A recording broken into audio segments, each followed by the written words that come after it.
چارې درنو لیدونکو یو خورا مهمه پروژه د کابل ښاروالۍ ډیزاین کړې ده او ان د سقاوي په دشته کې او د چهارسیاب د ولسوالۍ مربوط سیمه کې ده.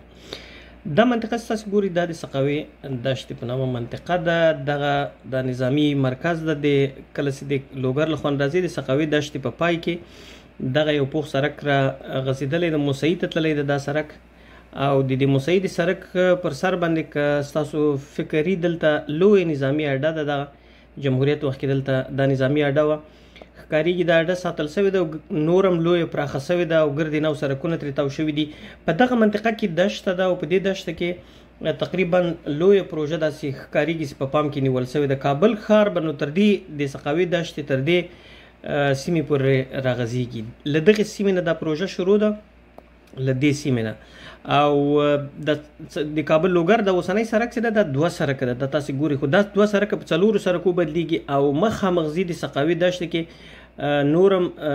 کته ځي د سقاوي دشته کې تاسې مخامخ ګورئ دا سړک ان د کابل لوګر ترمنځ چې کومه دروازه ده دغه دروازې پورې دلته که تاسو فکري دا د کابل لوګر ترمنځ په دغه سیمه کې دروازه ولاړه ده په دې سیمه کې. نو دا تر دې ځایه پورې د کابل لوګر سړک چې د څلور سړکه کېږي او دا به د سقاوي په دښته کې چې کومې ځمکې دي او کوم ښارګوټې جوړېږي دې سره به نو د دې ارزښت او ښکلا څو برابره زیاته سي. دغه سړک چې تللی ده د ښي لاس ته دا موسهي ولسوالۍ ته تاو شوی ده دې کې دا سړک هم پوخ ده اوس دې سره څه کوم خاص تغیرات نه پکې راځي خو تر دې منطقې پورې دا سړک څلور سړکه کېږي او دا د چهارسیاب نه تر دې پورې تقریبا 10 کیلومتره سیمه ده. د اوسنی سړک تاسو وینئ چې دا دوه برابره کېږي او لویه برخه تقریبا د غرب خواته لویږي. دا سړک د شرق خواته هم لویږي غرب خواته زیاته لویږي. خو مهمه خبر دا ده چې د کابل ښار دغې منطقې ته چې دخترانو پروژه راغځېږي دلته تاسې ګورئ چې کله د لوګر له خوا نه راځئ له دې خوا د لوګر له خوا نه چې تاسې راسئ شرق ته د دې موسهي د ولسوالۍ دلته یو د غرې یوه غونډۍ ښکارېږي او دې غونډۍ سره لږ وړاندې یو حکومتي د نظامي مرکز دغه نظامي مرکز دغه د دې په شاوخوا کې ښکارېږي چې د چلدخترانو د پروژې سیمه ډېره ښایسته ډیزاین شوې ده. په دې منطقه کې ښکارېږي چې ښارګوټی جوړېږي او دا زیړ خطونه باندې ښکاري تاسو دا ټول 60 متره سړکونه دي. دغلته د پخواني لوی څارنوال کورم په دغه منطقه کې اوس یې دې نه وتښتول شو عبدالجبار ثابت صاحب خدای دې وبخي دا د هغه کور ده او له دې نه ښکارېږي چې ختم دلته څه پلاننګ شته د کابل ښاروالۍ اوس دپاره یې په نقشه کې نه ده مشخص کړی چې څه شی به یې پکې خو تاسې ګورئ چې سړکونه یې شاوخوا ته نوي ډیزاین کړي دي هم له دې شرق خواته او هم غرب خواته دا پروژه راوږده شوې ده. نو په دې معنی چې کله د سقاوي د لوګر له خوا راځي د سقاوي دشتې ته رارسېږئ د دشت نیمايي سره تیر سي دا پروژه شروع کیږي. دغلته دا منطقه ستاسو ګورئ دا د سقاوي د غونډۍ پر سقاوي دشت نه سره راوځي اوس خو دشت نه ده خو په دشت باندې مشهوره ده دلته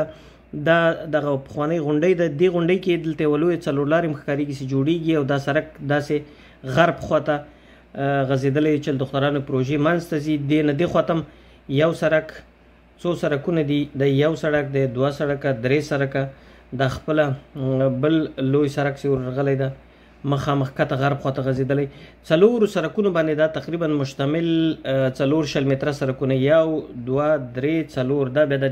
غره په ډډه کې غځېدلی ده او د چلدخترانو پاس د کوره غر ورته وایي مخامخ د هغې خواته تللی ده. نو دا د چلدخترانو د پروژې مرکزي ساحه ده او د 40 متره سړک تر دې 60 متره او 30 متره سړکو پورې غځېږي. خو مهمه برخه یې چې دغه د لوګر د سړک په دواړو اړخونو کې دلته تاسې ګورئ ډېره لویه عظیمه منطقه یې په دې سیمه کې د ذخیرو ته مخامخ په دې سیمه کې دا زه دا نقشه لږ درته ښکته کړمه دا دغه د ذخیرو په نامه چې کومه سیمه ده د تیلو ذخیرې پخوا جوړې شوي دي له نن نه 40 کاله مخکې. دې ته مخامخ په دې سیمه کې دا دې ته مخامخ دغه سیمه چې ده دلته خورا مهم پلان عملي کېږي. دلته به لوړپوړي ودانۍ دا د چلدخترانو د پروژې هغه مرکزي ساحه ده تقریبا او له دې نه دا 40 متره د لوګر خواته تللي او بله یې د چې دخترانو دغه لوی څلورلارې مرکز ته راغلې ده. نو دغه قوس غوندې هغه ستاسو ګورئ دا سیمه دا 40 متره سړک ده او د لوګر د سړک په خوا باندې پرته ده. نو دې منطقه کې څو نور مهم ځایونه چې دي هغه دغه منطقې دي چې په دې کې به لوړپوړي ودانۍ جوړېږي او دا ټولې لوړپوړي ودانۍ د ښکاري چې په دې منطقه کې ډېر عظیم پلان موجود ده او دا به د مساینک د پروژې دپاره چې نږدې سیمه ده ورته او د هغې پروژې دپاره هم دلته کیدی شي څه پروګرام نیول سوی وي. مخکې د جمهوریت په لومړیو کې یو وخت کې ما یوې رسنۍ ته ریپورټ پې کوو چې د افغانستان د اورګاډي د پټلۍ دغه د مرکز نقطه هم چې دا د رئیسوب له خوا نه د میدان وردګو له لارې راځي هغه د سقاوي په دشته کې ممکن په دې علاقو کې چېرته په دې علاقو کې د چلدختران د پروژې په د اخر سر کې د لوګر خواته په دې علاقه کې کیدی شي مرکز وي چې یو سره کې داسې تللی د مخامخ چلدخترانو خواته وبخښئ د میدان وردګ خواته او بلې چې دا دې خواته راغلی دا ته مساینک او د مساینک نه همداسې مستقیم د اورګاډي پټلۍ ډیزاین سوې وه تورخم خواته. نو دا پروژه چې د تاسو یې وینئ چې د چلدخترانو په هغه کې ته نږدې دومره مهمه سیمه کې او دومره مهمه نقشه یې ډیزاین کړې ده نو ښکارېږي چې د دې مساینک د معدن دپاره هم دلته کوم پروګرام وي چې دلته به خلکو ته کارګرو ته کیدای شي ځمکې وویشل سي یا ممکن دا کوم سیمه کې کوم تجارتي مارکیټونه وي چې د افغانستان له شمال نه که توکي راځي دلته خالي کېږي کابل ته به د دې سړک له لارې داخلېږي او که د هغه ته راځي د افغانستان له ختیځ څخه راځي له تورخم څخه هغه به هم دلته خالي کېږي که کابل ته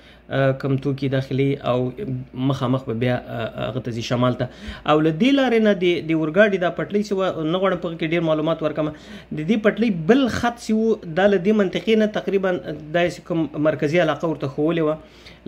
له دې نه یو خو شمال او د ختیځ خوا وه بل د لوګر له لارې نه د مخامخ د دولت کلاس ورته وایي هلته د کابل هوایي ډګر د بینالمللي هوایي ډګر جوړېږي او له هغې لارې نه مسې د لوګر غزني ته داخلېږي او قندهار ته او د قندهار د اورګاډي له پټلۍ سره وصلېږي او بیا هرات ته وصلېږي. نو دا په دې خاطر هم کیدای شي ډېره مهمه سیمه وي او دا پروژه چې پکې عملي کېږي. په هر صورت باندې د چهاراسیا په د منطقه مکمله داسې ښکارېږي چې د ښار یوه برخه سوې ده او د چلدخترانو دا پروژه په دغه منطقه کې ډېره زیاته ویشل سوې ده سره خو د سړک د کابل لوګر چې ده دا بیا په دې منطقه کې اوس خو 2 سړکه ده دا 4 سړکه کېږي او د چهاراسیا د ولسوالۍ کې د اوس لپاره کم پلان نشته دا همغه شنه ساحه ساتل کېږي. داسې ښکارېږي دلته د اوبو زیرمې هم دي ډېرې دې ته به ډېر خاص تغیرات نه وي پکې ولې یو څو سړکونه دا سړک دا زیړ چې تاسو ګورئ دا رشخورو ته غځېدلی ده دا اوس هم ستا یو ډېر تنګ سړک ده ولې په هر صورت باندې د چهاراسیا په ولسوالي کې یا د موسهي په ولسوالي کې دا د چهاراسیا او د موسهي ترمنځ دا کوم د سقاوي دشت ده په دې سیمه کې دا خورا مهمه پروژه ده او ډېر زیات سړکونه ډیزاین شوي دي او په دې سیمه کې به د ځمکو ارزښت ورسره څو برابره زیات شي. البته د چلدخترانو د پروژې لویه برخه چې په دغه علاقه کې ده تقریبا په دې علاقه کې دا هغه سوي دي ویشل سوي دي ځمکې پخوا خو ډېر ارزښت یې نه درلوده ولې اوس داسې ښکارېږي چې دا پروژه د ختیځ خواته د کابل لوګر د سیند ختیځ خواته د دې غونډیو پر سر باندې ډېر هواره منطقه هم ده دې خواته پراخېږي او دلته ډېر ښایسته ډیزاین باندې سړکونه پکې ډیزاین کړي دي. نو دلته د دولتي ځای هم ده د نظامي اډه هم ده او دلته د دې غونډۍ پر سر باندې د ذخیرې دپاره پخوا پروګرام نیول سوی و چې دلته به د اوبو یوه ذخیره وي او لاندې دې منطقې ته چلدخترانو د پروژې ته به له دې نه اوبه راغه کېږي او د اوبو فکر کوم هغه غونډۍ کې چې په نظر کې ورته نیول سوی دا ساحه وه او دا به د لوګر له سیند څخه چې هغه یې په ختیځ کې پرته ده له دغې خوا نه له سیند نه به د لوګر له سیند نه به له دې علاقې نه به کیدای شي اوبه ورته پمپ کېږي هغې خواته به ځي ولې په هر صورت باندې دا خو ډېر لوی هغه ده پروګرام ده هغې خواته یې نه ځو خو دغه نقشه مې درته ښودله چې چلدخترانو په سیمه کې خورا مهمه پروژه د انکشاف په حال کې ده کیدای شي راتلونکو کلونو کې تاسې ووینئ او بل تر ټولو مهمه مسله د کابل لوګر سړک ده چې هغه هم تقریبا د سقاوي له ابتدا نه د لوګر له خوا سره تر غزي پورې دا سړک 4 سرکه کیږي او دا به ترافیک تقریبا په دغه منطقه کې بیخي سره وویشي. تاسو ګورئ چې دا د چهاراسیاب ولسوالۍ کې اوس 2 سرکه ده تقریبا او تر لوګر مرکزه پورې نو دا به 4 سرکه کیږي. ما پخوا اورېدلي اوس دا تر دغه علاقې پورې اوس د چهاراسیاب د کابل ښار نه تر دې پورې یو سرک ته تر دې پورې دا 4 سرکه کیږي. لدین اخو 2 سرکه جوړ شوي دي او دا هغه د ښکاریږي دا ټول 4 سرکه کیږي او دا 40 متري سرک ده د افغانستان جنوب ختیځ ولایتونو لپاره خورا مهم ده او ډیره ګڼه ګوڼه هم د په دې سیمه کې ده. خو د چهاراسیاب ولسوالي داسې ښکاریږي چې دوی په همدغه اوسني شکل باندې ساتي او په دې کې ډیر کېدای شي انکشاف ونه کړي. دلیل هم د دې لپاره دی چې د کابل شین کمربند چې ده دا باید محفوظ وي. د کابل د اوبو ذخیره چې ده یوه دغه سیمه یادېږي د چهاراسیاب د ولسوالۍ ختیځ ته تقریبا. دلته ویل کېږي چې د کابل ښار دپاره د اوبو لوی زیرمې کښل شوي دي او له دې جنه به دا اوبو په پایپونو کې د کابل ښار ته انتقالوي. د جمهوریت په وخت کې یو د پل محمد خان کې که تاسو لیدلي یو لوی پایپ راغی هغه له همدغې سیمې ورتېر شوی ده خو دلته ډېر زیات نور ظرفیت هم موجود ده او کېدای شي له دې سیمې نه د کابل د ختیځو برخو دپاره د اوبو ستر کانال کشف شي. او دا خو ما تاسو په مخکینی ویډیو کې تشریح کړی اوس دا د کابل د بینحصار یا د سنگ نوشتې تنګی ده او په دې تنګي کې به لوی 4 لارې چې د کابل حلقوي سرک ده دلته جوړېدونکی ده او دا به ډېر لوی 4 لارې دې تنګي ته به خاصه ښکلا ورکړي. دا سرک د دارالامان خواته غځېدلی ده او دا سرک چې ده مستقیم د کابل ښار ختیځ خوانه راغلی ده حلقوي سرک او همداسې دارالامان ته تېرېږي. ولې دا 4 سرکه چې ده د اوسنۍ چې ده راجوړېږي د کابل لوګر سرک دا د ټوله سقاوت دشته او د چهاراسیاب ولسوالي په بر کې نیسي. نو د نن ویډیو کې مې یوازینی هدف د چلدخترانو د پروژې په شاوخوا کې څه کم نوی سړکونه پلان شوي ډیزاین شوي دي. تاسو یې کتلی شئ په بشپړ ډول باندې چې په کومو سیمو باندې سړکونه راځي او دلته کیدای شي څومره کورونه پکې له منځه لاړ شي. ولې په هر صورت باندې دا پروژه د همدې غونډۍ او د چهاراسیاب د ولسوالۍ نه چې څنګه د 2 سرکې ته ورسېږي دا 2 سرکه ده د اوسنۍ د 2 سرکې ته چې ورسېږي له دې نه چې ورتېرېږي د لوګر خواته نو د چلدخترانو پروژه له همدغې منطقې نه ډیزاین شوې ده او نقشه لږ ګډه وډه ده. سرکونه داسې مستقیم نه دي لکه د ځینو نورو سیمو کې چې کښل شوي دي. ولې دغه یو سرک تاسو ګورئ چې دا مستقیم سرک د دې غره له خوا نه راغلی ده مستقیم دا ان د موسهي ولسوالۍ د دې نظامي اډې نه هم راتېر شوی ده. نو دغه یو سرک مستقیم راغلی ده او دا سرک د چلدخترانو نه ګرد تاو شوی ده ښکارېږي دغه 30 متره سرک چې ده دا مستقیم د چلدخترانو پروژې نه تاو شوی ده او د چلدخترانو له پروژې نه دغه سرک چې تاسو ګورئ دا دارالامان ته ورځي. دا سرک مخامخ داسې ځي دارالامان خواته او دا هم مهم سرک بلل کېږي. اوس خو ډېر نری سرک دغه تاسو ګورئ دا کوږ وږ سرک د ډېر نری د کلو د پټیو په منځ کې تېر شوی ده. ولې ښکارېږي چې دا د دې غونډیو په بیخ کې د غره په بیخ کې تېرېږي او دلته دغه سرک کې په دې سیمه کې یو ځای کېږي. دلته تنګی ده او ښې ځمکې دي زراعتي او دا مخامخ دا سرک چې ده د رشخورو نمرو ته ورسېږي. دغه د کابل سیند ده د لندر له خوا نه چې راغلی ده دا همداسې راغلی او دا د سیند سره تقریبا دلته نږدې کېږي. دغلته تاسو که وګورئ یو د تلاشي مرکز ده او د دې مرکز نه همدغسې کته د دارالامان خواته دا سرک غځېدلی ده. دغه پروژه چې وه د رشخورو نمرې ده د جمهوریت په لومړیو کې په دغه سیمه کې په دې تنګ جي کې د رشخورو باغ چې و دې سره ودانې شولې او دا د کابل پر سیند باندې پل ده او دلته هم د کابل یو دروازه بلل کېږي. دا کابل سیند او دا د رشخورو لخوا لار راغلی ده او دا د لوګر لخوا لار ورته راغلی ده. دا سرک مستقیم همدغسې د دارالامان خواته غځېدلی ده. په دې باندې اوس کار روان ده او د دارالامان د قصر مخکې